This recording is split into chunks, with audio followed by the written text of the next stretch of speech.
Foka, yun ba yung kabayan na nag-check-in? Yung may kasamang foreign Yes, sis. currency? Yung magho-holding hands habang nag-check-in?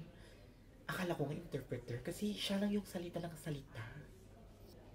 Sabi ko na nga ba? Parang bago lang sila. At saka parang first time ni ate makapasok sa hotel, no? Na hindi staff rate. Correct. Tapos nung tinanong ko pa ng ID ma'am please, ang sabi ba naman sa akin, it's with my boyfriend. Grabe. Pati identity mo ate, sinuko mo na rin. Tapos alam mo ba, nung pag-alis nila dito sa counter, narinig mo ba, sabi ng lalaki sa kanya, do you like the room? Tapos sabi ni Kabayan, but can we get a higher floor? Kaloka, hindi pa kasi sila nakakaakyat.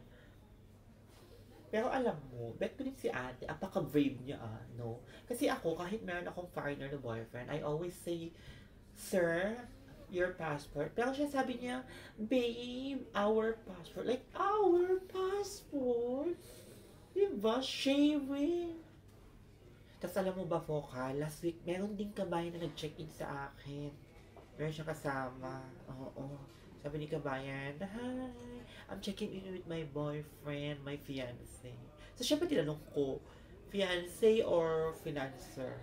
Yes, ang daming my love, my baby, my hayati, my habibi. Pero nung bayaran na dahil, Diyos ko, split the bill. Oo. Tapos pag nag-away yan mamaya, tayo din naman ang tatawagin dito sa lobby. Diyos ko.